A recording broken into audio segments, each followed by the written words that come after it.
Account opening balance. उपयोग. सॉफ्टवेअरमध्ये कामकाज चालू करण्यापूर्वी अकाउंट्सचा शिल्लक असणारा बॅलन्स यामधून भरता येतो. जर तुम्ही नवीन फर्म सुरू केली असेल तर अकाउंट ओपनिंग बॅलन्स भरण्याची गरज नाही. अकाउंट ओपनिंग बॅलन्स भरणे. अकाउंट ओपनिंग बॅलन्स भरण्यासाठी ॲक्मे इनसाइट विंडोमध्ये मेनू बारवरील अकाउंटिंग मेनूवर क्लिक करा. यामध्ये financial accounting, accounting related entries आणि अकाउंट ओपनिंग बॅलन्सेस या मेनूवर क्लिक करा किंवा सर्च बॉक्समध्ये 310 नंबर टाईप करा. Account wise opening balance entry window open होईल.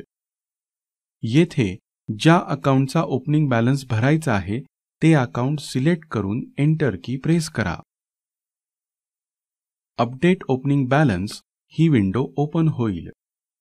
यामध्ये अमाउंटच्या पुढे ओपनिंग बॅलन्सची रक्कम टाईप करा आणि एंटर की प्रेस करा. डेबिट क्रेडिटच्या पुढे संबंधित रक्कम डेबिट आहे का क्रेडिट आहे ते सिलेक्ट करा. जसे की कस्टमरचे अकाउंट असेल आणि त्याकडून येणे बाकी असेल तर डेबिट हा पर्याय सिलेक्ट करा आणि सप्लायर असेल आणि त्याचे देणे बाकी असेल तर क्रेडिट हा पर्याय सिलेक्ट करा. त्याचप्रमाणे बँकेचे कर्जाचे खाते असेल तर क्रेडिट हा पर्याय सिलेक्ट करा आणि चालू खाते असेल तर डेबिट हा पर्याय सिलेक्ट करा. नंतर ओके बटन क्लिक करा.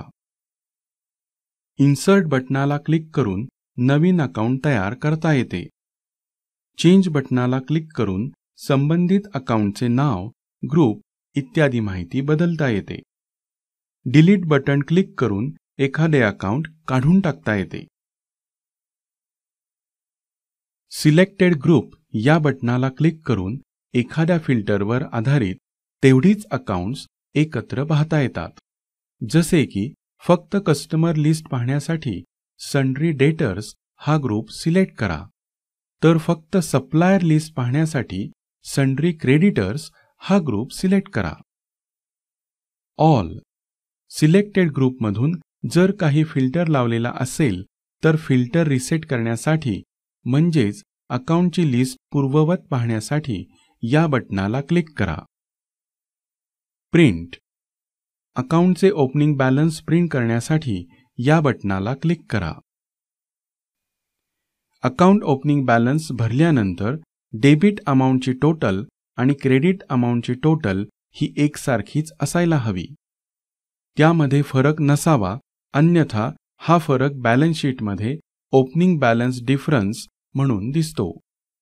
जर अकाउंट ओपनिंग बॅलन्समध्ये डिफरन्स असेल तर ते चुकीचे भरले गेले असतील किंवा अपूर्ण असतील. ते तपासून घेणे गरजेचे आहे. ते तपासण्यासाठी तुम्ही मागील वर्षातील अकाउंटचे क्लोजिंग बॅलन्स पाहू शकता. मागील वर्षातील क्लोजिंग बॅलन्स हे चालू आर्थिक वर्षामध्ये ओपनिंग बॅलन्समध्ये असणे गरजेचे आहे.